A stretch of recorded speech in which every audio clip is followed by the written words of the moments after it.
Conference will now be recorded. Welcome to our October RMC group. Happy to see all these faces. Wanted to go around and see if anybody had anything on their mind to talk about, questions. I'm going to start with you, Jonathan, if you want to introduce yourself. Start with introducing yourself. Cool. Is there any particular formal format to this as far as what I say and what I don't? No, no formal. All right, cool. Nice to meet everybody. Name's John, of course. I live here in Austin, Texas, and June 26th is when I started having some symptoms that were related to the kidney at the time, which got misdiagnosed then in terms of what it ended up being. September 9th, I had a partial removal of the kidney as far as a tumor growth that I had. And then it was a week later that I actually got diagnosed with RMC. So I'm in the early stages of the journey. Update to you, Richie, and then everyone else here as well. I finally got some insurance approval to go over to MD Anderson, which we can talk more about. But yeah, that's in process, and I'm starting out. Nice to meet everybody. Awesome. And Jonathan, do you have any questions for us at the moment? Honestly, I've researched and watched a lot of these recordings, like so much so that I don't immediately have a question. I brought her on in case she had questions in terms of like caregiver type stuff. But off the top of my head, I don't have any. It'll probably pop up as we go along though. Yeah. And Brittany, do you want to introduce yourself as well? Sure. I'm Brittany Huskins. I also live here in Austin, and I've just been trying to best support John in this journey and be a positive rock for him. So I'm glad that we were able to find this group and just hear of more people that have this. There's not a ton of information online. So, you know, all the research that we can is great, but being able to hear and talk with you guys is really helpful as well. So no questions right now, but like they might pop up. Yeah, definitely. You guys could do the raise hand if any questions come up. Okay. And real quick, just because I see him pop on, Andre, I wanted to shout you out. Thank you again for taking so much time talking to me the other day. It was like 2 weeks ago, maybe. So I appreciate that, and good to see you. You're welcome, man. Glad you can join on the group tonight.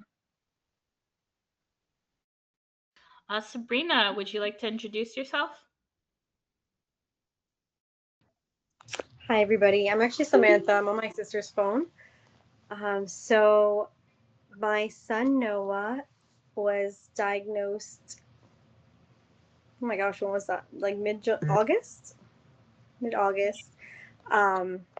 He went in with, they diagnosed him with pneumonia for like weeks. He was in and out of the hospital back and forth, and they couldn't figure out what was going on until they did a CAT scan and discovered cancer all over from his kidney to the lungs, and multiple lymph nodes around the kidney and around one on his neck, and a little bit in his bone, his C3. So anyways, he started chemo. He's just started his third cycle, and we got some really good news. This last PET scan, they did a PET scan in the beginning and then one this last Monday.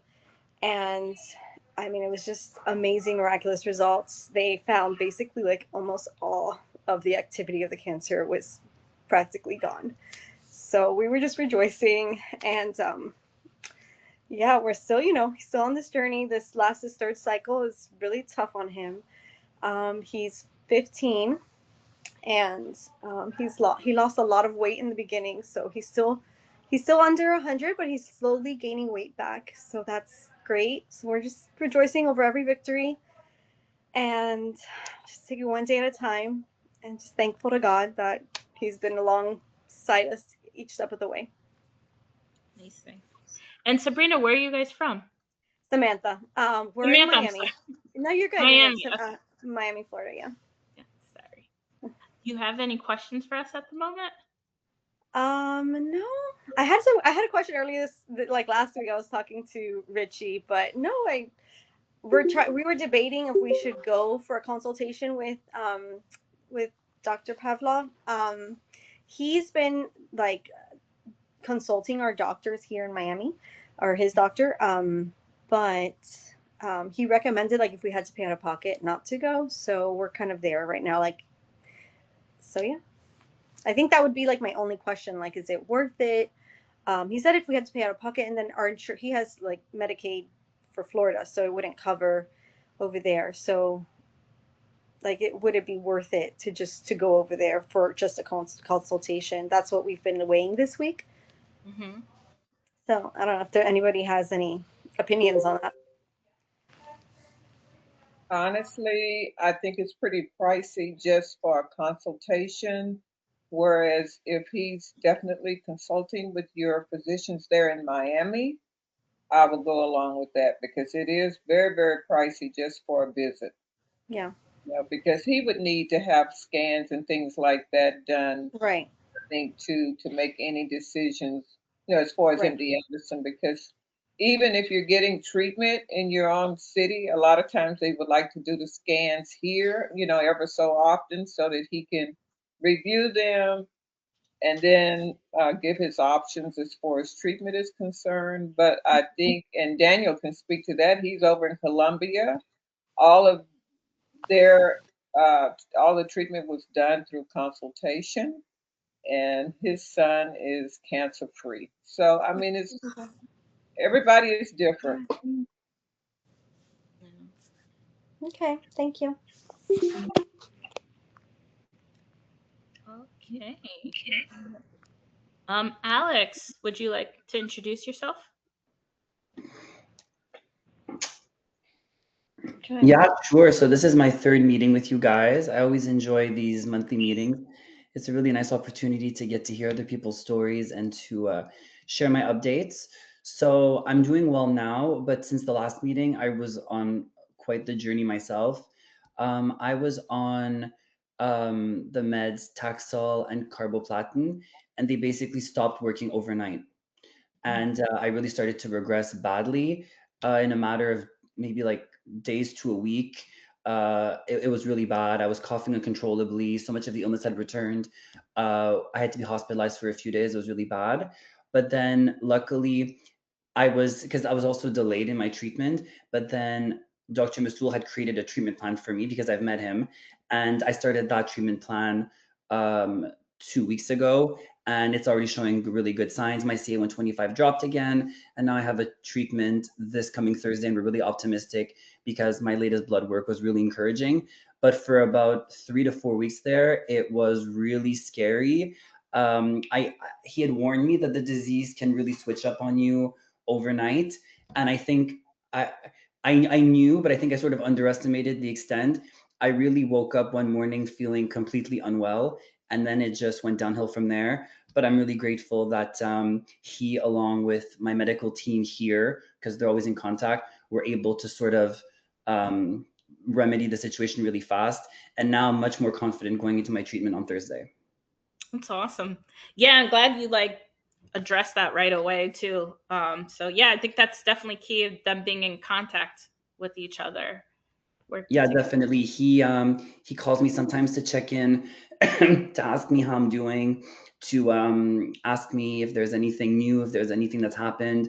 And I really enjoy that close contact with him because I feel like when I'm in despair or when things are looking really bad, he's just a call away. So I really enjoy that. And according to him, my doctor's been really communicative with him. So I feel like I've got a good satellite here and a good satellite there. So as long as I'm in good hands and I feel like I'm being monitored properly, I can rest easy at night. Yeah. Alex, are you covered? Does your insurance cover you here at MD Anderson? No. So my family and I went to MD Anderson and we paid a deposit to go. And then out of that deposit, they charge us a certain amount for the blood work and the consultation. And then they give us back the rest. And then since I'm in Canada, healthcare is covered. So everything that I do here, all the treatments, I don't pay for them. Okay. I wish we had that like here, that you have in Canada. Yeah, it's a bad joke, but my family and I talk about how we're really happy to be in Canada right now because I've been hospitalized 3 times, and with the amount of treatments that I've done and everything, I think that we would have had to sell our house. So I'm really happy that I get to benefit from the system like that because I've definitely been using it. May I ask a question to Alex? Alex? Yeah. Hi, Alex. This is Ivan, husband of Samantha. She spoke earlier, and my son Noah is undergoing treatment. Was saddened to hear about your, the sudden left turn, but really happy and excited to see that you're doing better, recovering from that. Thank you. You mentioned you were in a state where it almost seemed like it had gone away, or was the activity? Where were you at before that happened? Was there like a PET scan that showed no activity of the cancer, or? No, so basically what happened was early on I responded really well to treatment. I'll backtrack. I was diagnosed in March and I initially had a really good response to treatment, but then it kind of slowed down over the summer and I was considered, quote, stable, but stable, I mean, you don't want to be stable with this kind of illness. So it could have gone either way. And then towards the end of summer, we were just noticing that my CA-125 was slowly going up again, but nothing significant. And these are concerns that we were raising with our local doctor, which is why we ended up at MD Anderson, because we were wondering if eventually this could take a turn. And that's exactly what happened. It eventually just switched up on me overnight. But to answer your question, the last PET scan that I had done before then was not like, it didn't show that I had like no illness. It showed that I had less and a lot of things had shrunk, but I definitely still had some active illness going on. It was in my kidney.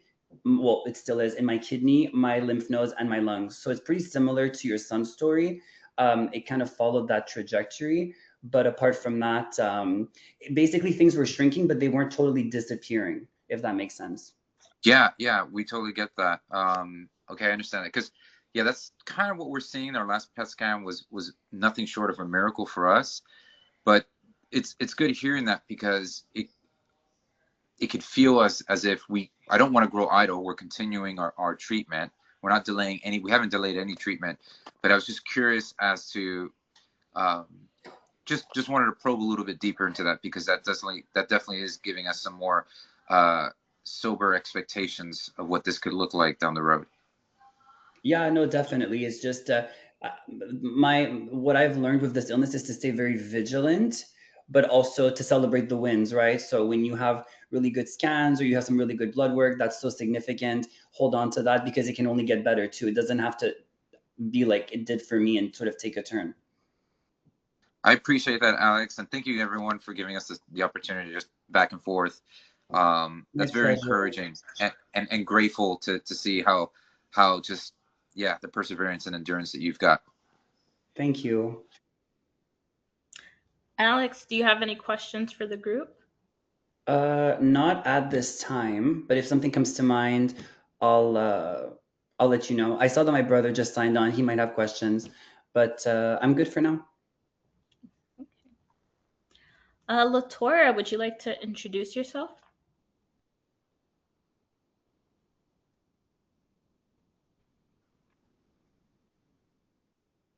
Might be saying Latora Cook. Am I saying that wrong? That's correct. Okay. There she is.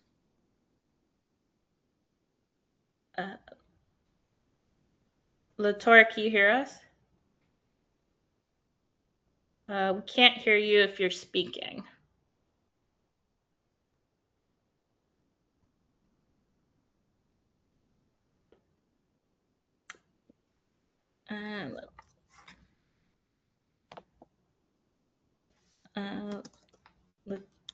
Latora, can you hear us? Okay. You can either dial in with your phone or try to come in and out. Or if you want to, if you have any questions, you can put it in the chat as well.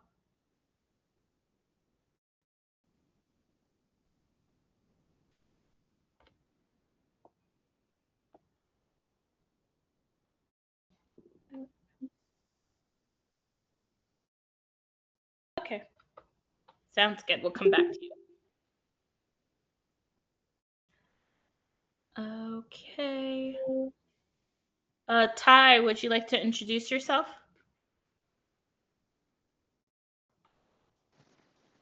Hey, can everyone hear me? Yes, can hear you.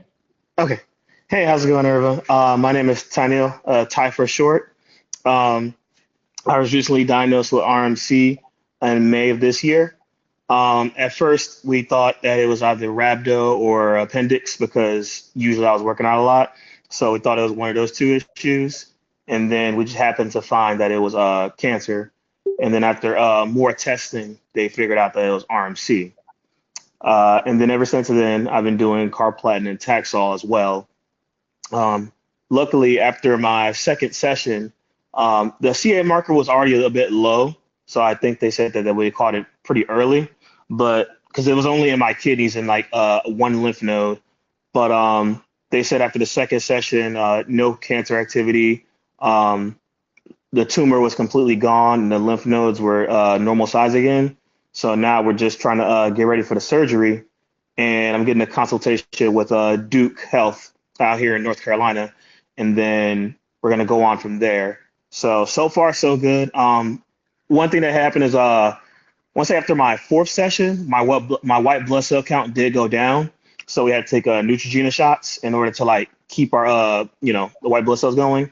My doctor did say even though the cancer activity is gone or whatever, they would still got to do like over 10 plus, chemotherapy sessions because they want to make sure one, it doesn't come back, and then two, just to make sure that it doesn't like, you drop the ball and it just comes back again. So just trying to be proactive instead of reactive. So that's been the case so far. Do you have any questions, Ty, for the group? None at this moment. I appreciate it. Dewan, do you want to introduce yourself?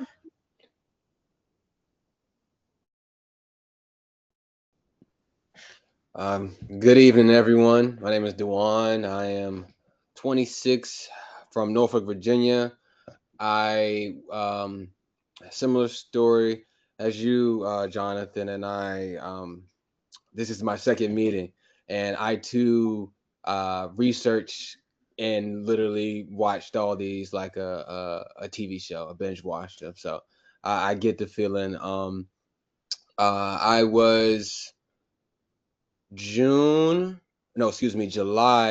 I went to the urgent care, thinking I pulled a muscle, had some pain in my right side. Fast forward, they sent me to the emergency room, had some blood in my urine. And then in the emergency room, they took a CT scan and they found a tumor on my kidney, on my right kidney, and they felt pretty confident that it was cancer. At the time, I was diagnosed with renal cell, and I was told, hey, you have two kidneys, you only need one, we'll take it out, and you won't even need chemotherapy, you'll just need some immunotherapy, and you'll be fine. Fast forward, the pathology report came out after my whole right kidney is gone, so I had a radical nephrectomy, and I got the pathological report, and it came back as RMC. From there, it has been a journey. So that was August when I finally figured out I had renal medullary carcinoma. Quickly got in touch with MD Anderson and Miss Ritchie. And now as of today, I just finished my second round of chemo with carboplatino and Taxol.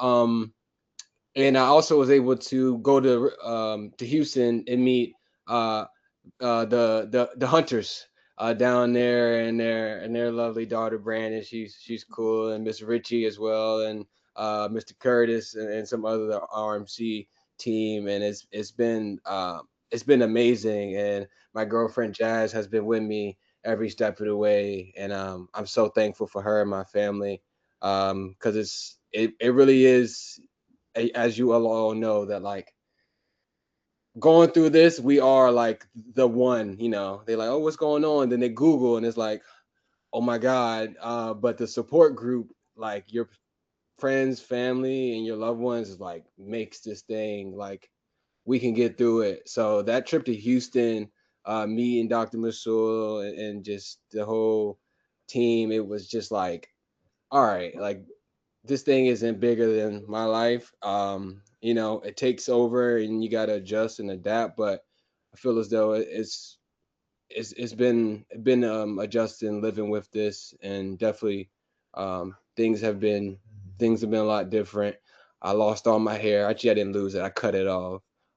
But now with my second round of chemo, I do have some neuropathy on my feet, and it's actually mainly when I lay down, not too much when I'm up. So if the ice packs did work, that y'all told me, they helped a lot, but that's something that I'm monitoring, and everything else has been fine. I gained some weight, surprisingly, but other than that, I don't think I have anything else to say. Thank you. Jasmine, do you want to introduce yourself as well? Sure. Hi, everyone. I'm Jasmine. I go by Jazz. As Juan said, I'm his girlfriend. We both live in Norfolk together with our puppy Wiz. He's right here. And Houston was great. As he said, we got to meet Miss Ritchie, and that was a really good experience. Jonathan, and also to your girlfriend, I will say, when I first got this information and I was on Google, I was definitely very overwhelmed, and it was a lot of information to take in. And then once I joined this call and then also got to meet people, it really does help change your perspective and give you more hope. So I hope that you guys continue to join these, and also just know that although there's not a lot of information out there, being able to talk to people in this group does help a lot. But it's been a journey, as Dewan said, and we really are just taking it day by day. And I'm trying to do my best, making sure he's fed and going on walks and staying hydrated. So we really are just trying to pull little bits of positivity that we can in each day. So yeah, I guess also my only question would be around cooking, which I know we kind of talked about last time, but I make like all of our meals, and I have definitely, there's not a lot of information out there when it comes to foods that he should or should not be eating. So I just have been making a lot of whole foods, but if anybody has any like recommendations of things that you think are helpful, that would be great for me to know, just knowing like what to incorporate more like into his diet.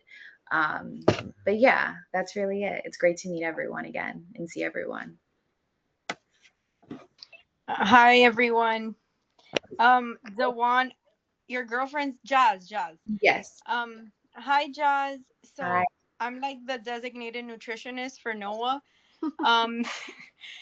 I have a ton of information for you, okay? We're basically going mainly by Dr. William Lee's book, Eat to Beat Disease. But I'm going to give you my number in a private chat, and whoever else wants it, please feel free. I will be more than happy to share with you even clinically proven supplements to help metabolism, your immune system, Akkermansia, which is the #1 critical gut bacteria to fight cancer, proven in Ruzi, Paris, Institute of Gustave, whatever that place is, that they proved it in a study, those who responded well to chemo and those who didn't. Okay. So, yeah, whoever wants to reach out to me, I have a wealth of information that I give God glory for, because he's brought me an army of people and an army of resources, and I will be happy to share whatever questions you have about nutrition. Okay. Thank you. Daniel, do you want to introduce yourself? Thank you. My name is Daniel Alfaya. I'm the father of Nico. Nico was diagnosed in 2020 in the time of the pandemic. We passed this time, but it was 5 years ago when he was 12 years old, and he was a tumor in the kidney and also in other part of the body, big one, close to the heart. And we live in Medellin, in Colombia, in South America. And our doctors, we were very happy in the hospital. It was Pablo Tobón Uribe, and they contacted the MD Anderson, and we can make the trial, the say with Dr. Masawel. And after 1.5 years of chemo, well, he stopped. And after that, each 4 months, 3 months, it's with text, with control, with image. For the moment, it's free. We cross the fingers, and now he's in the university, and I'm waiting for his call to go to the university. He's 17 years old. In December, he will be 18 years old. And unfortunately here, they must change the hospital. Apparently, what our doctor explained to us is that they rest 1 year of control and of test of image. And after that, well, we will say that he's free. And I think it's more or less like Andre and Brian, that you are more or less in the same time. I don't know if you finished your treatment 4 years ago, and when, well, here in Colombia, the doctors say after 5 years you feel free, that you are healthy, completely healthy. So we are waiting.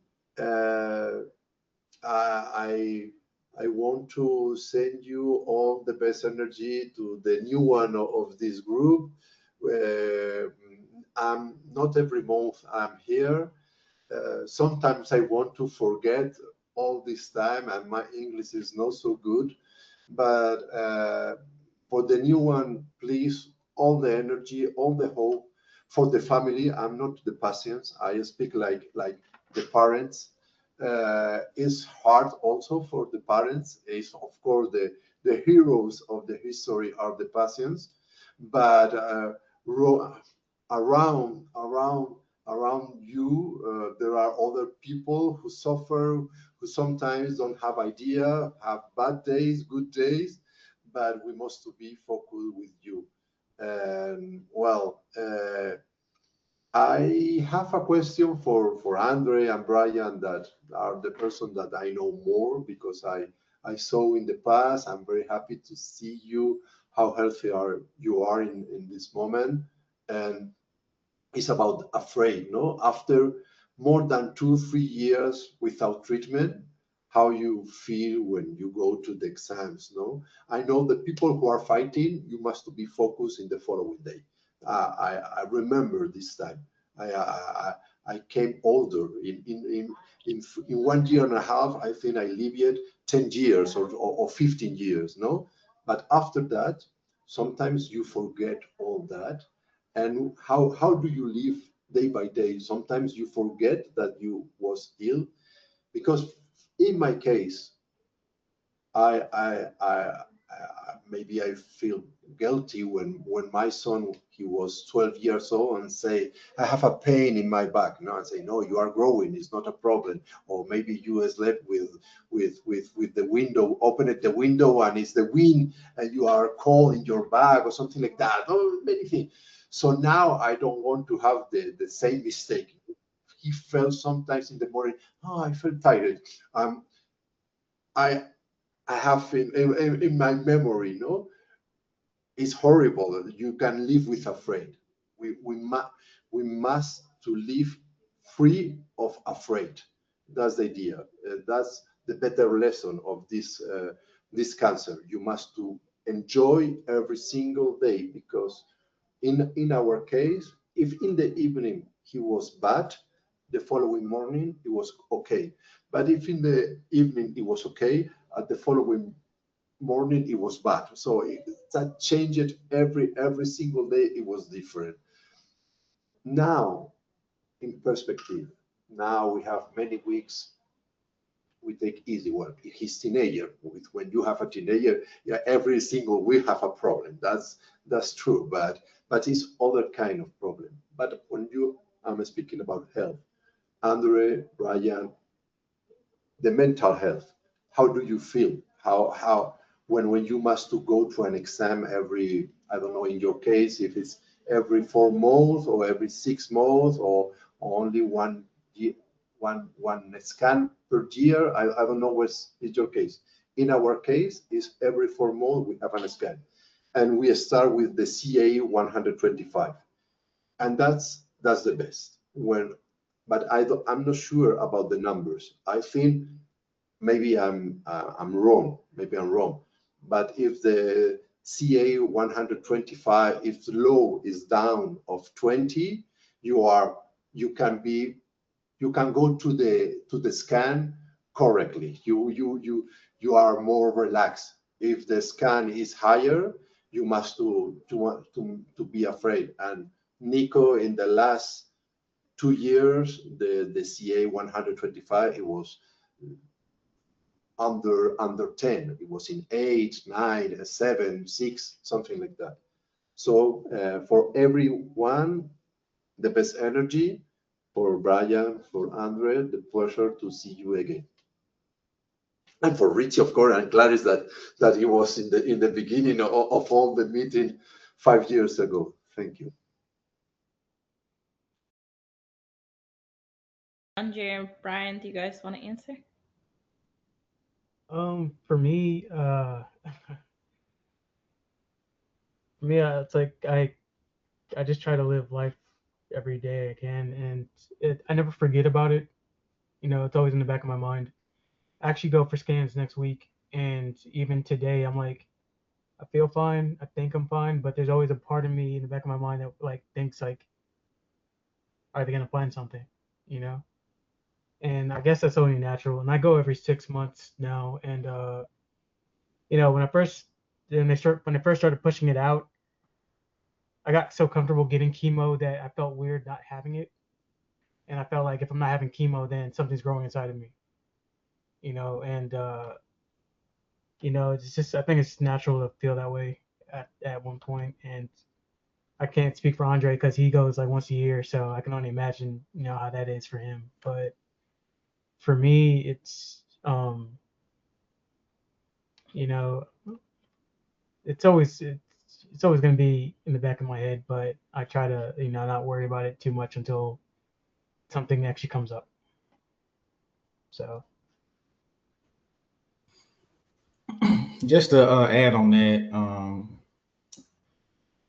like Brian said, you know, it's always going to be there in the back of your mind. But I think like the further I got away from like my first clear scan, the better I guess I felt about going in for a scan. When I first got my clear scan, I was going in every 3 months. So that was a little nerve wracking. Then they, you know, pushed out to 4, then to 6. Now I go once a year. And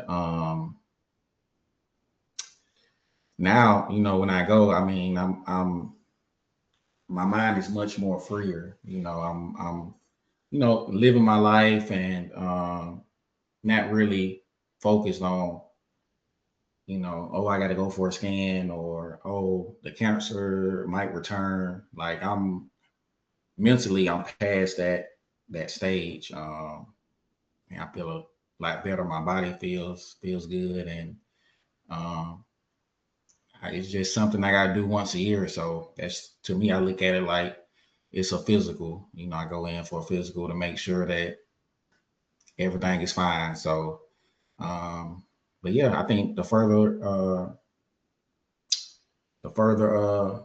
Nicholas gets away from, you know, having to do the scan so often, I think the better he'll feel, like mentally, you know, about, you know, living his life and moving forward and not worrying about, you know, the cancer returning or anything like that.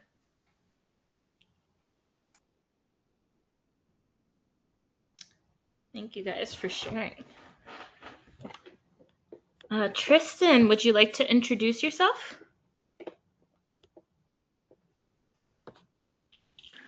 Yes, good evening, everyone. I'm Alex's brother, and I want to thank all of you guys for having these discussions in the first place. When I found them on YouTube, it was amazing to see that you guys get together and discuss it every month.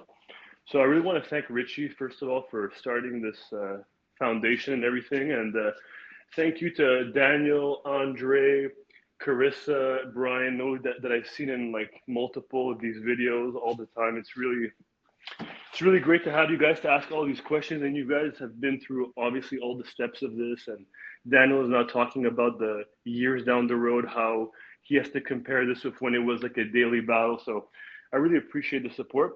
So my main question is for Brian and Andre and maybe Daniel as well. Considering you guys have beat RMC and you're a few years out of it, what was the treatment? Because I know that most people don't have like a complete response on like one treatment. It tends to be more you do a treatment or several treatments and then you get into radiotherapy or surgery, or some of you guys had surgery at the beginning. My question is essentially, what was it in each of your cases, the combination of drugs that you were on that led for you to do radiotherapy? And could you also do a quick recap of like which drugs? I believe some of you, Andre said you became resistant several times. I'm just wondering, like can you run us through what went down exactly for each and one of you in that phase leading to radiotherapy? Because I'm pretty sure everybody's gotten a radiotherapy at one point. So that'd be my question, and thank you all again for being here tonight. Okay, I can answer that. So when I first started my cancer journey, so the first thing that I got done was I got my right kidney removed. And I think now they like to like give their patients chemo first and then remove the kidney. But in my case, I got my right kidney removed first before I ever started chemo. So I started out on doxorubicin and gemcitabine. And so with doxorubicin, it's the red chemo drug. They can only give you so many treatments of that because it can cause like heart issues down the road. So I did do several treatments of that combination. The treatments were going well in the beginning, and then they became resistant. So he switched me over to immunotherapy. So I did immunotherapy for a few treatments. Same thing. The cancer started to shrink, and then it became resistant. Then I did a combination of Cisplatino and I think Cisplatino and gemcitabine, and I got the same results. It started working for a while, and then it became a little resistant. And then the last treatment I did was carboplatino and paclitaxel. I did that in conjunction with 28 cycles of radiation. So I did pretty much 28 days of targeted radiation with Dr. Tang at MD Anderson. So they like to do radiotherapy once they get the cancer shrunk down enough or confined enough to an area. When I first started treatments, I had the cancer was in my kidney, my lymph nodes, and I had it also in my lungs. So doing all of those chemo treatments helped shrink that cancer down. And then, like I said, I did carboplatin and paclitaxel in conjunction with that radiation. And then that's when I got my first clear scan.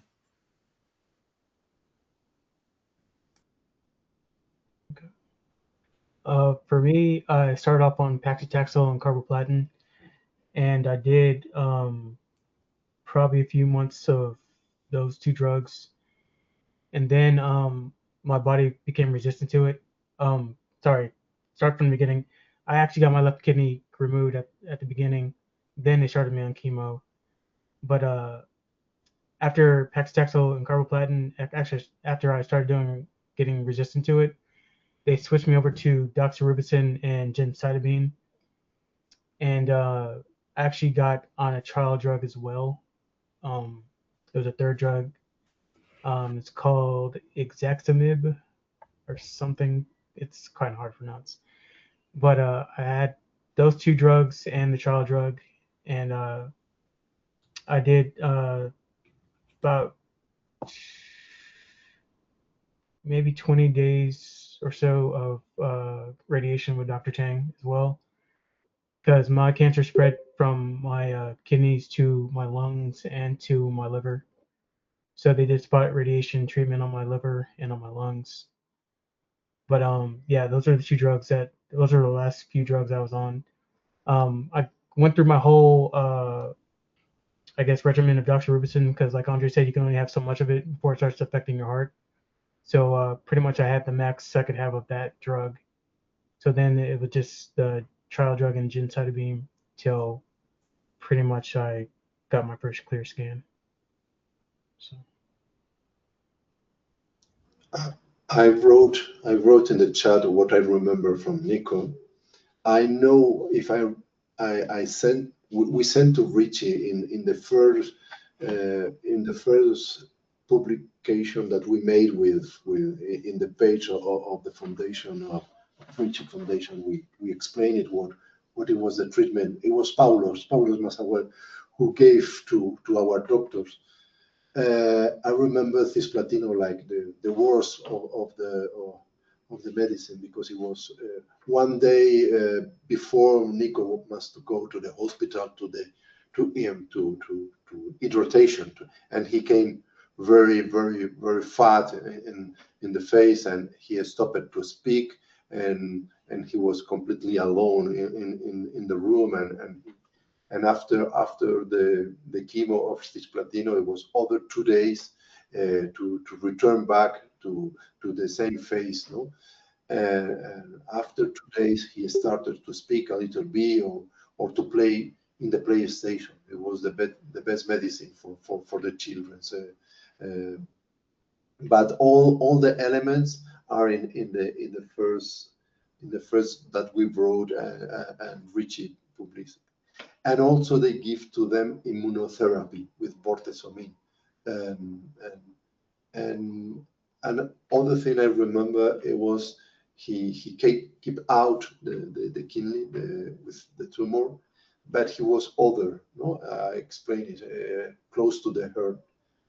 And this one he wrote it very quickly in only 1 millimeter per day. One time you keep out the kidney, they made a scan and they control it, and he grew it. So it was for Nico, it was very necessary the chemotherapy, and they never had radiotherapy. Radiotherapy, it was, in the case of Nico, it was not necessary, just only with the chemo. Thank you, guys. Brandon, do you want to introduce yourself?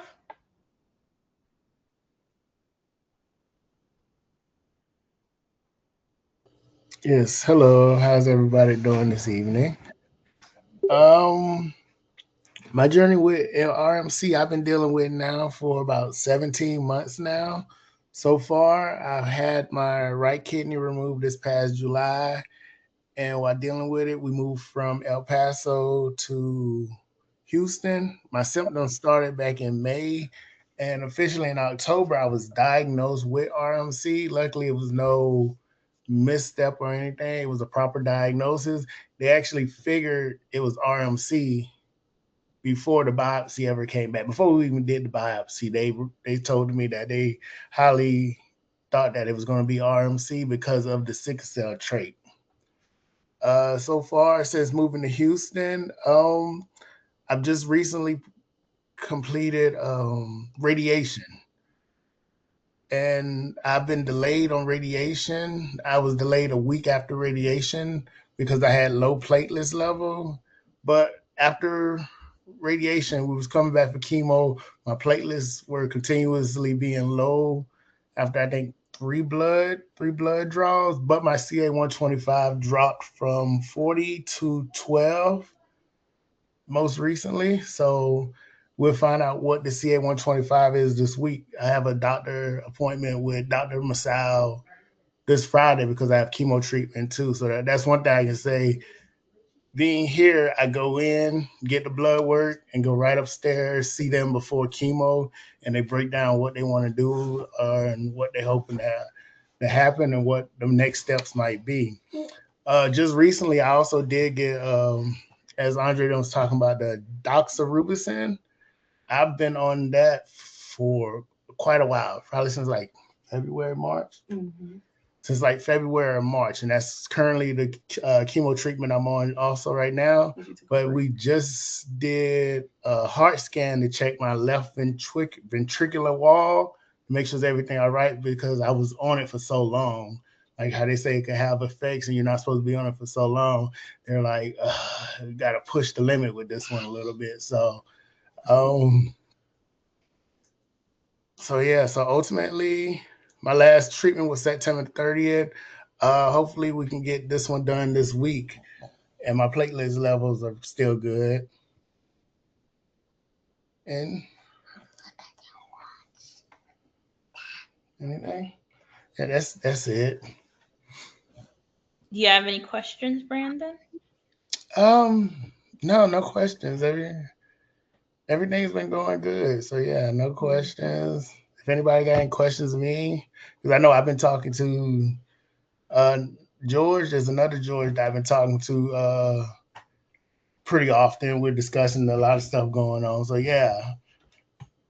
But no, so far everything's going good. We're hopeful and everything, and I've been feeling pretty good. So yeah, we're all good.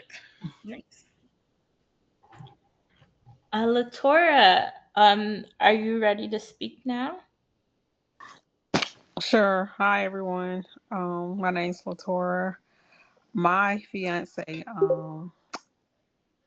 is has RMC, so I'm just more so a caregiver, supporter of his situation. He was diagnosed last August, and some of his pain symptoms had back pain, which he was having before, but I guess it gets real painful, so it kind of started impacting him a lot, so which kind of sent him. He thought he was passing what is it called, gallstones or whatever. So he thought he was passing that. That was the first thing. Went to the doctor, and then he ended up passing them, but he still had to go back because the pain came back. And so that's when they ran some tests and they told him he had cancer, and he got diagnosed with RMC. So they were able to diagnose it very quickly. And I know my fiance, he used to work out a lot, did heavy weights. So when he was getting back pain, he just probably thought it was from the weights, but I think seems like it was probably a sign of the RMC, just, not knowing what was going on. So he's been going through it since, like I said, been getting treated since September. He still getting treated. He's on he's I can't remember the name, but the one that they usually start you all out with, he started that treatment, and now he's on Dr. Rubinson, and we're just waiting to see kind of what's going on. Latoria, where are you guys from? I live in Atlanta, and he lives in New York. Oh, okay. Yeah, I live in New Jersey, so I'm close to New York. Mm-hmm. Well, he's upstate New York. Upstate New York. Okay, got it. Yes, he's upstate. Do you have any questions for the group? No, not right now. And where's he getting treated? He's getting treated at Strong Hospital. And I think his doctor is consulting with Dr. Masal, someone's at MD Anderson. So I know when he first got diagnosed, I think they kind of been consulting with him from the initially. So, but he's getting treated at Strong Hospital, which is a good hospital in Rochester. Thank you. Well, I do have one question. Are you, because he has I guess he's typically in a lot of pain. Are any of you guys experiencing a lot of pain? Because I know the neuropathy bothers. He has the neuropathy, but he's like he's usually complaining about his body aching a lot. Oh, So I know when I started chemo, they told me that was going to be an effect. It was like the lady told me, she was like, with these treatments, she was like, you're going to probably feel a lot of pain. It's going to feel like you got ran over by a car, she told me. And that it was like that for a little while. Right now, I'm going through physical therapy because of the neuropathy and pain on top of that. So I am currently still in pain, having pain and everything, but that's one of the side effects with it. Oh. Yeah. But I did speak to my doctor, and they put me on some gabapentin recently. Yeah, he has that. Yeah, they put me on that to help deal with the nerves and everything, because he said the pain comes from the nerve damage a lot too, and like there's no way of reversing it. But just go ahead and get on the medication so we can at least treat it right now to stop it from getting worse. Because I know one is like when they give you after the chemo treatment, whatever they give you guys. I know he has something that shoots in. They give you like the white blood cells like to go back into your body. Mm-hmm. And I last year I don't remember him noticing this, but now I think he noticed it. That once that it clicks and it starts getting inserted into your body, it causes a lot of pain or your body to ache. And I think they were saying that's what it typically does because of the white blood cells. But I don't think it was doing that initially. But now he's like been noticing it, like, after chemo is like, okay, he hate to, when that time comes because he already know his body's going to go aching. But I think they told him to take some Claritin to kind of help mediate the pain. Yeah, I know my husband, like he had pretty bad pain from that Neulasta shot. So the Claritin definitely made like a huge difference taking that for him. I'm wondering if they put a stronger dose, because I know like for Carlos, he didn't always have to take the Neulasta shot. That was like later down the road. They had him take that, and they didn't always have. They give it to him every time, like every time. Every treatment he has, they have him. They put it on his arm. I think it releases in 27 hours after chemo treatment. But he's been getting it after every session. They have not skipped one. Latora, is it because his white blood count is extremely low? Because Neupogen is not often given all the time. We've only recently, maybe like in the last month or two, have we kind of dealt with his with it being low. And I think maybe 1 or 2 times early in the year. But no, every time he has every treatment, he gets that. That's unusual. Does anyone else experience that they get it all the time? He don't leave without that going in his arm. That's like they've done it from day one, and they're still doing it. And like I said, I remember when he first was getting it, I never heard him complain about that. And then now, in the past few months or this year, because he changed up his medicine, the doctor wrote the red treatment. Yeah, he changed that. He got on that earlier this year, and then he started, after that stuff is inserted, he started noticing that he was in pain, and the doctor, the nurses like, oh yeah, that's one of the side effects or whatever, and we can give you clearance for it. But I do know also that medicine has probably been causing a little some issues with his heart too. So, and they've been monitoring his heart. You mean the Dr. Rubinson? Mm-hmm. Okay. Is anyone in the group? I'm just curious. Is anyone else experience getting Neupogen all the time, or? Miss Richie, for me, I mean, they gave me the shot after every chemo as well. Yeah, I got it too. Yeah, after every chemo treatment, they would inject it in my arm. To me, that was the worst part. So yeah. I get mine every. Yeah, same here too. Yeah. Yeah, same here. I got mine injected 24 hours after my chemo. And that's just to keep your white blood cell count up, I suppose. Yeah. Mm-hmm. Mine got really for sure. That's good to know. George, would you like to? I'm so sorry. No, I'm so confused. So you guys are getting it every treatment? Every time you get chemo, you get the shot?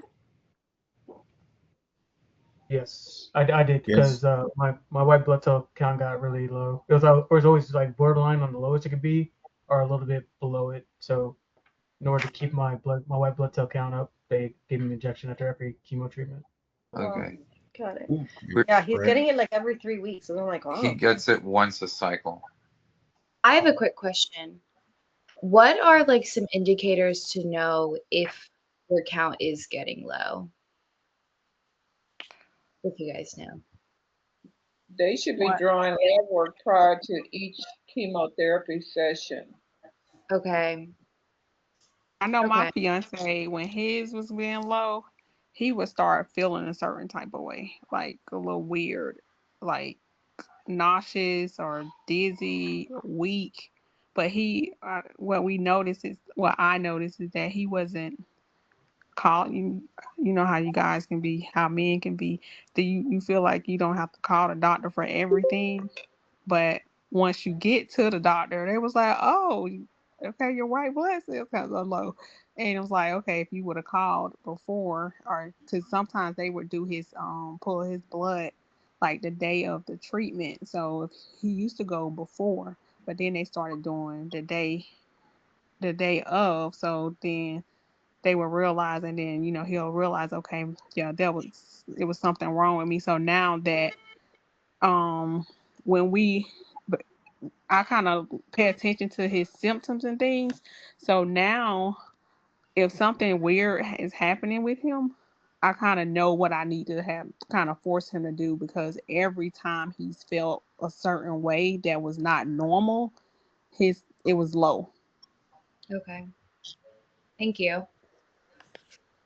So just pay attention to the sign, like it was just the little things. And he was like, the last time, and he ended up having to go to the hospital and get 2 blood transfusion, and he just was feeling very nauseous that day. And I didn't think nothing of it because he was feeling fine later or whatever, but it was more. So it's like, just don't ignore the smaller signs or whatever.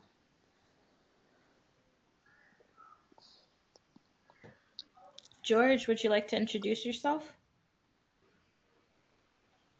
Sure. Hello, I am George. Let me turn it back on. Get some light in here. I was diagnosed with RMC August of 24, and I had an operation in September. That September, to remove my left kidney, because I had a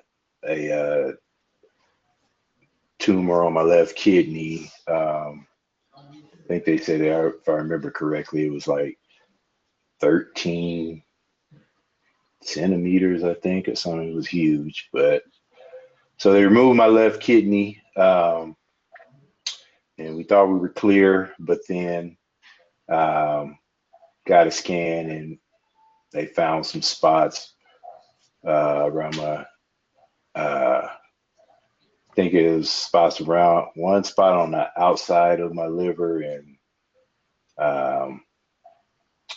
lymph nodes, I believe. And so went through treatment, got in contact with Richie, and then start seeing Dr. Masul because the first chemo that they were giving me out here, I live in Nevada, out in Reno, it wasn't working, so it was spreading. So I got in contact with Dr. Masul and Richie here and started getting the doxorubicin, and that started working for me. A few months back, I had a scan because I go out to Houston to get my scans and have one-on-one with Dr. Masul. And so we got this results back a few months back, and he said I was clear. So I was like, wow, you know, truly thankful. Went back 3 months later, close to 3 months later. So I just got back from Houston not too long ago, and I didn't have any more spreading of the cancer, and no new events or anything like that. But they saw a spot, as Dr. Masul put it, he said a teeny tiny spot on my right lung, at the bottom of my right lung. So I was concerned. Well, did it come back or whatnot? He said, no, it didn't come back. You don't have anything new at all. But it was a spot that they knew about, but they couldn't see it because of my breathing was masking it when they would when I would get my scan. So now the game plan is I'm just going to get some radiation. I got to come out there actually Thursday for a consultation and a simulation for the radiation treatment. Get that going, then I got to turn right back around, come back out there in Houston again to get the actual procedure done, and so they can zap that spot. And you know, I'll get another scan in December, and hopefully, if everything is still holding and no new growth, and we got that spot out of there, then Dr. Masul was saying that we could possibly look into just stopping treatment altogether. So since I haven't had any new growth, so that's where I'm at in my journey, and it's been one hell of a ride, I can tell you, for sure. But truly thankful for Richie, the foundation, for this support group, Dr. Masul and MD Anderson. You know, it's truly grateful and beautiful thing. So that's where I'm at. Thank you, George. Yeah, definitely go for the end of the year. Do you have any questions? No, not really. I mean, this RMC is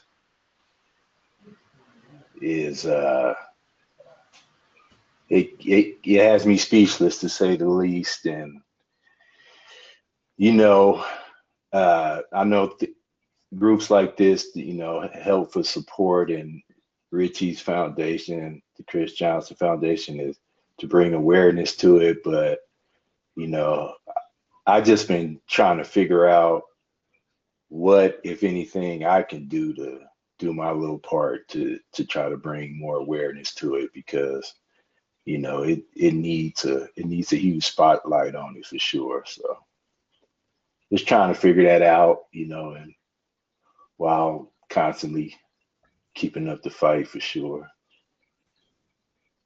Yeah.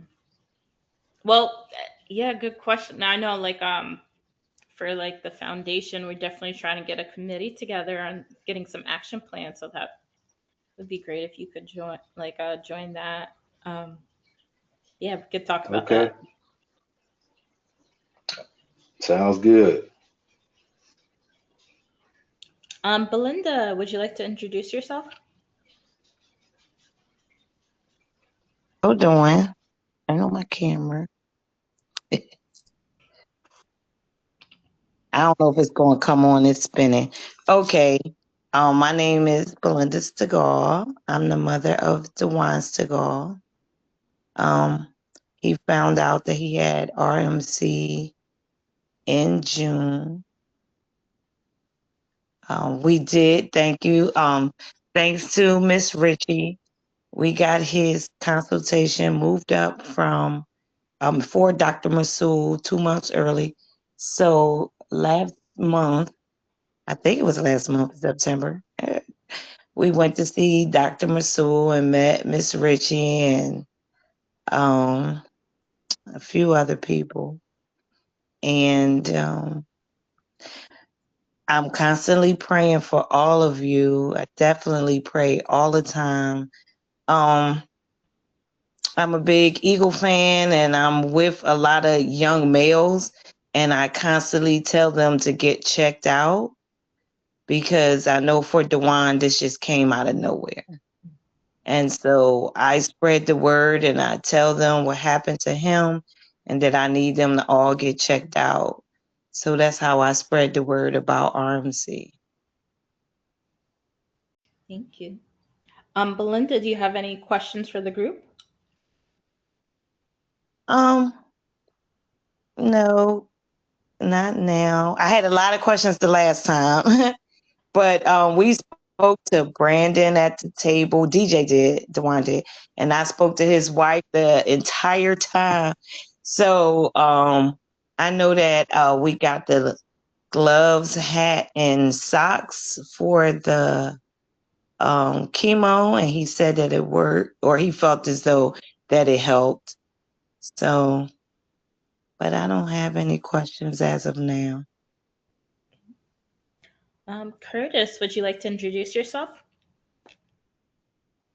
Yes, hi. I'm Curtis Street. I'm one of the board members of the C.J. Johnson, Chris Johnson Foundation. So I work with Richie and have known Richie for many, many years. I won't say how many because that will date both Richie and I, but it's been a pleasure working on the board. I will say this, it's amazing to me when I see all of the people on this call, and there's so much courage and positivity, and I just want to say continue that positive attitude because I think it makes a big difference. So praying for all of you, and hope everybody get through this in the best of care. So thank you all for allowing me to introduce myself, and we'll continue to do what we can in the foundation to support you all. Thank you, Curtis. Do you have any questions for the group? No, I don't have any question, but it's just such a pleasure getting on this call, and just the, I never get on this call and people are down about their situation, and I know how easy that can be, but I don't see any of that with anyone, and so just keep that up. I think the positivity, the positive attitudes, feeling good about yourself, believing that you're going to get through this. I think all of those things are very important. So keep up that work and that attitude.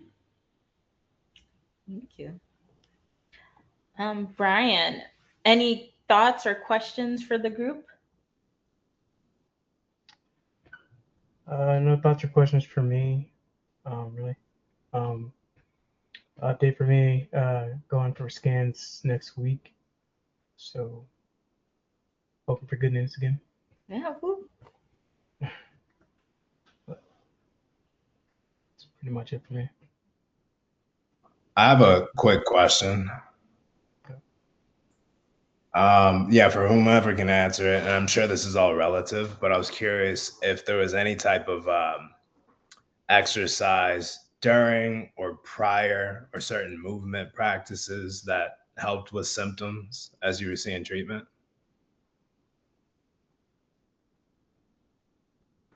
I think walking really helps me, especially outside. I have been getting neuropathy in my feet, and it's just actually getting on my feet and moving around. I don't know if it's a blood circulation thing or what. And it's a good form of exercise to just get the body moving without truly. For me, during my first 2 rounds, especially I get it on Tuesday, so for me, Friday, the weekend is when it really hits, when I really start getting my symptoms. So just feeling really tired.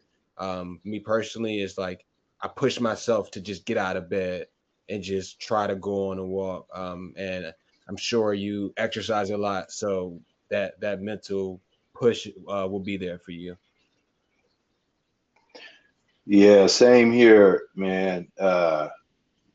Prior to being diagnosed with this, I'm a avid runner. I love to run, and so that kind of, when I got diagnosed and found out how this came about, it kind of put some fear in my heart to even try to get back to my regular workout. So I put on a little weight in the meantime, but just just for me, the walking, having the, now I power walk instead of running intensely, but just the walking and lightweight exercise, and I kind of cut back on the real heavy weights and just kind of went to, free weights and a lighter weight, and just focused more on just definition opposed to bulk, and then that walking or cycling, something like that. It's an adjustment if you're used to running, to have to calm down and power walk or ride a bike, but definitely along those lines for sure. Can I ask a question? Because I thought about, swimming, it takes a lot of, I guess, stress off of your joints or whatever. Would just running in the pool or moving around in the pool, would that be helpful? Yes, it would, absolutely. I mean, that's great exercise. Essentially what you're going to try and do is get your heart rate up, and that's going to do it. I think the big issue for everybody with RMC is just to make sure that you are very well hydrated. When you exercise in the pool, it's easy to get dehydrated because you don't realize that you're putting out all this effort. Whether you're on a bicycle, whether you're on a rowing machine, whether you're in the pool and swimming, whatever it is, yes, you've just got to be sure that you stay hydrated. But yes, Belinda, that pool aerobics, water aerobics is a really, really good option. I also wanted to say to Dewan that one thing that I've found very helpful with neuropathy is vitamin B6, which you can get at the drugstore. You can take a lot more. I take 100 milligram, 100 IUs daily. For me, it tends to get worse when it gets cold, but everybody's different. But I've definitely noticed a difference. So, and there's a lot of other good things for neuropathy.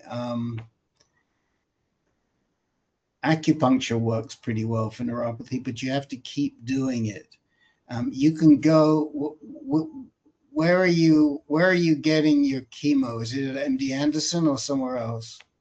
I'm at the Brock Center, but they told me I need to make sure I'm using this benefit. They told me they have massages up there and other things, so I can see about that, because they that's something that they might have some. Right. Where's Brock Center? I don't know. Where That's is in Norfolk. It's in, yeah, I think it's in Norfolk. It's right on the coast of Virginia Beach. that? So you're talking about Norfolk, Virginia, right? Yep.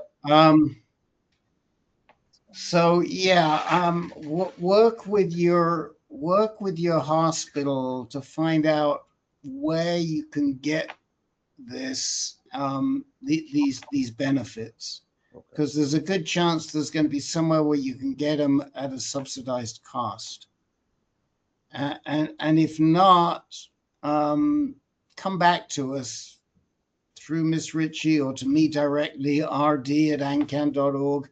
Let me see. We'll see what we can find out, because there are a lot of programs for people living with cancer to access these integrative treatments, like acupuncture, like massage.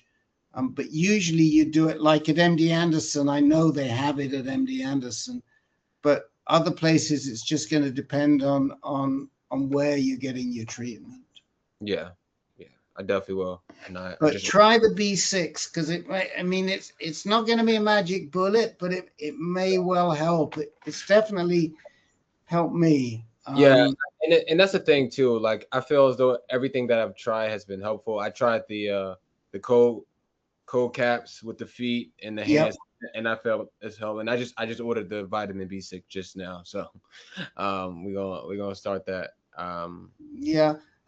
Do let your team know that you're taking it. Don't just take it. Just advise them. I'm trying B6. I can't imagine they're going to have a problem with it. A lot of people do that. And then you can play around with the dose a little. Like I say, you can go a lot higher than what I use. I do know that some people, when it comes on, they'll try it. Now, there are drugs you can use for the neuropathy. They work for some people, they don't work for others, but they're going to have a more significant impact in terms of side effects than and I think that's a big part for me, being that I'm on my first round of chemo treatment and only did two rounds. Like, I kind of want to like hold off on certain things until later, especially with, I'm hearing a lot of with that Dr. Rubinson being a really tough chemo. So just definitely being cognizant of just being as it's a marathon. So it is. Let's check with Brian and Andre. What how did you guys deal with the neuropathy? In my case, I took gabapentin. I also did a little acupuncture as well. So yeah, that was one of the combination of chemo drugs I had that I had to deal with neuropathy was the carboplatino and paclitaxel. So that the main effects of that combination. So I did try the acupuncture. It helped a little. But like you said, that's something that you gotta, keep going to and stuff like that. Yeah. Did the gabapentin work for you, Captain? The gabapentin, it helped. It helped. Nothing was a complete fix, but it helped. No. Yeah, it helped.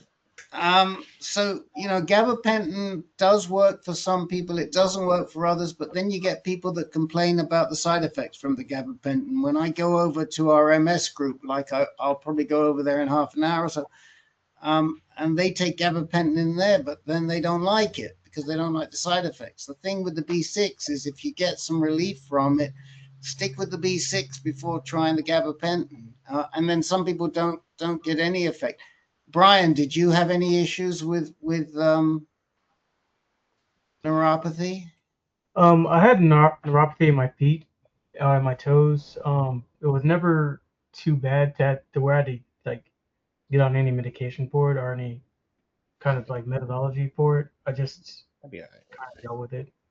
But Yeah. like I said, mine wasn't severe, so I didn't really. That's kind of dealt with it, and now it's gotten better. Now that I'm not on treatment. That's good. That's good to know. I totally forgot that Noah had neuropathy in the very beginning, like his first round of chemo, the first like 2. And his doctor had recommended vitamin B, and I totally forgot about it until you mentioned the vitamin B now, because I've just been giving it to him, and he hasn't mentioned it again. So it really did help him. So it's just, yeah, that's helpful to know that, hey, it did work for us too. Yeah, so my neuropathy came from something different. It didn't come from chemo. It came from extended hormone therapy when they took the testosterone out of my body for a long time. And some people, it's a side effect of that, but it's nowhere near as frequent as it is with chemotherapy. And it didn't even start until a couple of years after I finished the hormone therapy. But I know that's where it came from. And I would hear people saying, try B6, try B6, and I thought, yeah, B6, what's that going to do? And then I tried it, and it was good, and it's cheap. It's easy to get it at the drugstore, or you get it like you did online. You don't need a prescription. And all of a sudden, yeah, it was making a difference. And I mean, a lot of times for me, I get it in the middle of that damn night. And I get it in the soles of my feet is where I get it, my heels and the soles. And, I'll try and push my feet against something hard, and that will kind of help me. See, Darwin's smiling because he knows the tricks. But sometimes I'll get up and just take an extra B6. And, who knows? Maybe it's just the placebo effect. I don't know. But I'm so glad to hear it work for you, Belinda. And Belinda has a great question, Carissa, in the chat. So when we get, oh no, it isn't, but Sabrina, I should say. Sabrina has a great question in the chat. So maybe we can come to that question when you're done. Yeah, I think pretty much, Latora, you said your fiance had pretty bad neuropathy as well? Yes, he does. Is he taking the B6? Nope, this is my first time hearing about it, so I'm gonna try to order it. Awesome. Okay, and then Samantha, I know you put in the chat the question, just about just tasting tasting metal every time, had anybody else experienced that, like tasting metal? Yeah, I kind of sent her a short message, but this was my first time, the second round of chemo, and it came from water. Water tasted really like I was like, this first time in my life water would tasted nasty to me, and that was hard because it's water. But for me, really spicy foods help. So I got some ramen. I've been eating some like pho, like things I can add like sriracha, spice, like just making it spicy because it's strong. That's about it. That's the only thing that really helped me was just like strong foods. Okay. Yeah. So for him, it's everything. It's water. It's everything he eats is just so intense, the metal. Yeah. And then he's also like, he can't tolerate like he doesn't want soup. He doesn't want there's so many foods. He's like, I can't, it tastes like vomit. So it's just been so challenging to find foods that he can eat. And then every time he gets chemo, it changes. It's like the thing that worked that he was able to eat last week, now it's changed. So it's like a constant, like, okay, let's figure out what you can eat now. That has probably been one of the harder things for him, for sure. Have you guys been seeing like a nutritionist as well there? No, no. I mean, there's a nutritionist at the hospital, and then my sister's just been doing tons of research. But no. Because I'm just wondering if like at the hospital, if you see one, like maybe they might have other people experience that and like yeah. I mean, they gave some like just the same things I can find online. I was just wondering if anybody here can relate or if they found sometimes it's like you never know what people can sometimes it's just asking and seeing what helps other people. So, So but yeah. I have a couple of ideas for you, Sabrina. One thing that a lot of people do use is the mouthwash. I can't. Which one? Is it the Magic Mouth? Somebody who's been on chemo here. Anybody remember the Well, we name of have the one that's called mouthwash? is it Biotine? Yes, Biotine. That's Yeah. the one that I'm familiar And I with. have this Biotine. one as well. This one's called, I don't know if it's the same as Biotine, but it's basically glycerin. And it's made for oncology patients. Right. So that's the one that I was thinking of was Biotine, and I don't know if anybody else. Sadly, it's really common, especially with the platins. Yeah. Tends to be more. Where are you getting your treat? Where is it your son? Yeah, we're in Miami at Joe DiMaggio. Okay. So again, meet with the cancer support people. You need I would recommend you make an appointment with the nutritionist if you haven't done so already. Yeah, we've met with the nutritionist a few times. And have you talked to the nutritionist about the metallic taste? Well, it's gotten worse, so he's going in Thursday, so I'll definitely be bringing that up when we go. Okay, so bring it up with them. Secondly, and we talk about this a lot in this group, everybody in this group should have a palliative care doc on their team. It's so important. Palliative care does not mean end of life. Mm-hmm. It means symptom management. These are the people that help you manage the symptoms and the side effects. And they do it better than the oncologist because it's their specialty. And you can usually self-refer to a palliative care doc. So if you're having issues and you're in treatment and you don't have a palliative care, ask your doc, please, can I add a palliative care? Then talk about these issues with them because they have all the tricks. They see it a lot. They're going to help you with the neuropathy. They're going to help you with this metallic taste. They're going to help you with fatigue. The palliative care docs are really wizards when it comes to quality of life issues.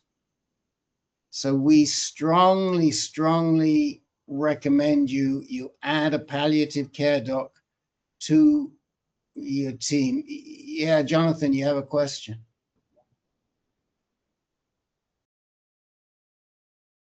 Yes, that's insanely good information, by the way. Thank you guys so much.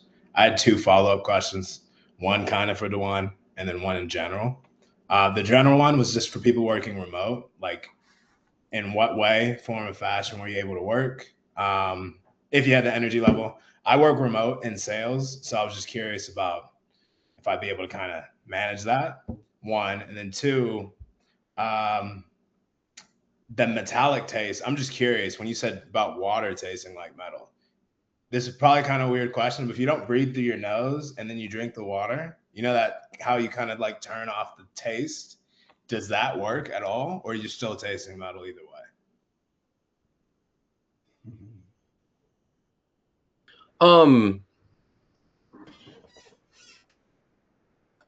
I don't know. You just I can't really. You can go, Samantha. I can't. It just tastes. So I've asked the same thing, and he's basically like, first of all, he had to have a feeding tube for a while in the beginning because he lost a substantial amount of weight. So it like caused issues, and he gets nosebleeds now. I don't know if that's also the doctors know about that, but so he doesn't want to touch his nose, and so I'm like, you can just do this, like, or just like hold your breath and drink. But I don't know. It's like it's consuming his mouth. Even like there's an aftertaste. It's like a constant taste in his mouth, with or without water, with or without food. So from what I'm understanding is it's just like this constant thing he's dealing with. And Brian, do you want to answer the other question about working remotely? So I worked remotely, or I still do work remotely, but yeah, I was able to work remotely while I went through treatment. It actually helped me, you know, be able to take work with me to the hospital while I get treatment. So it's possible depending on your energy level. So.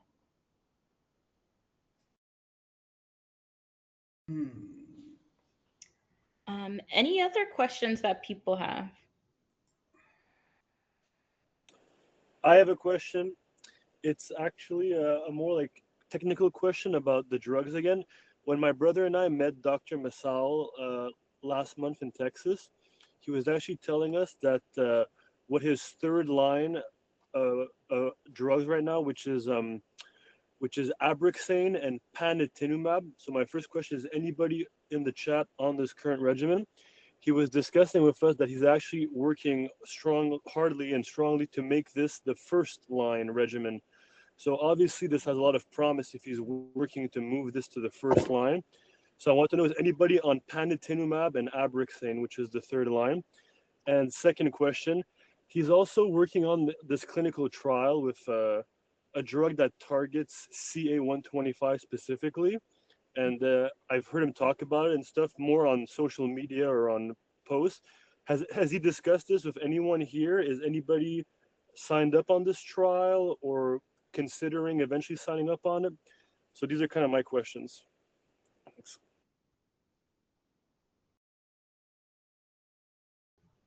Anyone? No. I think he's working on that trial. I'm not too sure it has been approved yet, but I could be wrong. How, Richie, how about that drug combination that Tristan's talking about? Are you familiar with that drug combination? Have you seen it used before? I hadn't seen it, but Dr. Masal is saying that he's getting great results with that combination. But I don't really know anyone that's on it. Yeah, it's obviously a newer treatment. I've heard of Abraxane. I know some of the blood cancer people use Abraxane. The reason I asked is because he told Alex there's roughly 20 to 30 patients currently on this line. So I figured I might as well ask the group. Yeah. Well, yeah, maybe you should tell Dr. Masoul to send him to the group. And then, because we need those people in here. Evidently we don't have that experience. Sorry, Tristan. But please you and Alex, please keep coming back and tell us how you're doing with it. Alex, have you started on it yet? Abraxane, sorry. Oh, I'm so sorry. That Abraxane, that's the brand name for paclitaxel. So that's the same thing. Paclitaxel is just a generic for Not Abraxane. at all. They're not the same thing at all. That's not the case. They actually have a completely different mechanism of delivery. Taxol uses castor oil and Abraxane uses like nanoparticles. Dr. Masal actually much prefers Abraxane. They're not the same thing. No, they're not. Do people interchangeably use them? They're biosimilars. I'm a pharmacy tech. That's why I'm familiar with it because I do a lot of Part B claims. So yeah, they're I think Abraxane has some Taxol in it, but I don't think it's totally the same. It's not totally the same. Can I just jump in for a second before Sabrina leaves, because she's about to go? And then we can come back. I just want to make a quick pitch for a couple of things, and I want to get it into the recording. Here at AnCan, we have some great groups that are not disease specific, and they're designed to support you. Some of those groups are for mental welfare. So we have a Men Speaking Freely group, which is for men only. We have a Women Speaking Freely group, which is for women only, and we welcome care partners to that. And we've got a veterans group, which is for any vets who are here. And so those are 3 groups. We have a care partners group for cancer, which all RMC people are invited to, but that's only for the care partners. It's not for the patients. So we give them some space. And we have an art class each month. We have a writing class each month. These are all great additional groups. You can sign up for any of these on our website. What was the name of the group for the care partners, says Jonathan? It's called Advanced Cancer Care Partners Group. And I will add, you gave me 2 emails. I assume the other email is your care partner. Is that right? You assume correct. Okay, well, I will add that invitation. I'll add that group to her right now in a second. But you can go on and you can do this yourself. The other thing is, if you're not receiving a reminder, we'd love for you to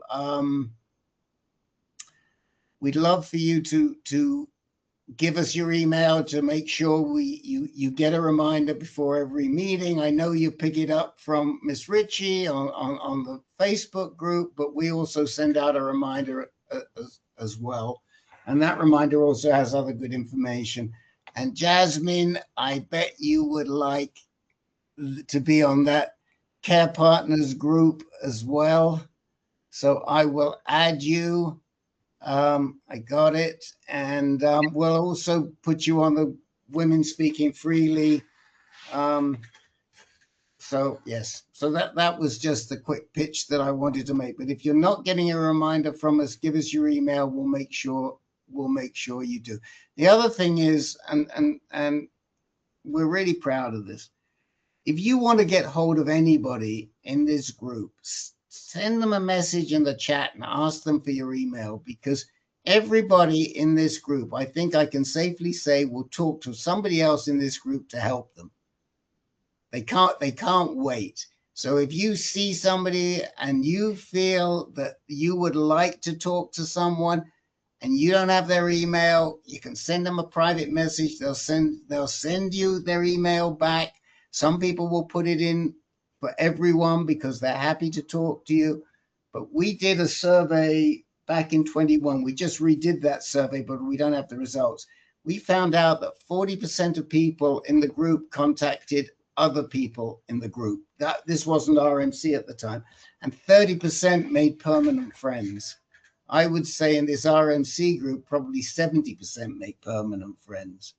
And that's what this is about. It's not just about this meeting here and now, right now. It's about contacting people like Miss Ritchie and Brian and Andre and Carissa, and these people they're there for you.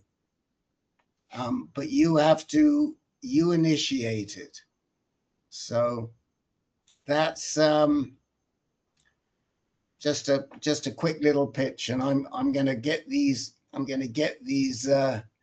email addresses down so that I'm going to get them into the reminder right now. Okay. And then I also wanted to say, like, last month we created like a WhatsApp group too. So if anybody wants to join, I'm putting my number in the chat. You could message me or add it in the chat as well. But yeah, we just started a WhatsApp group. So that's great. Talk there. Yeah. Because that's a good way. That's a good way for people to stay in contact, right? Yeah. So, anybody else have any questions?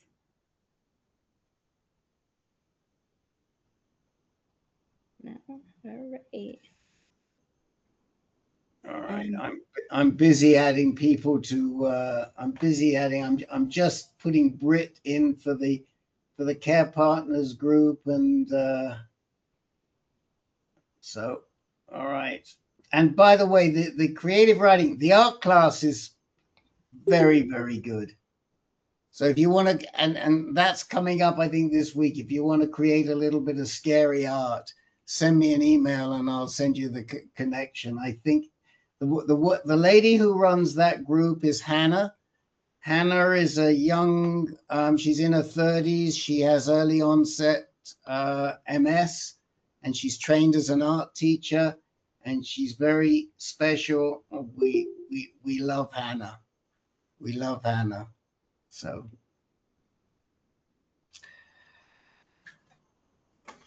Okay.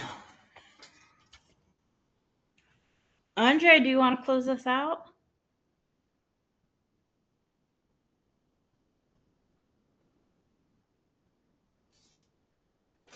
Yes, I can. I can close us out. Definitely good seeing everyone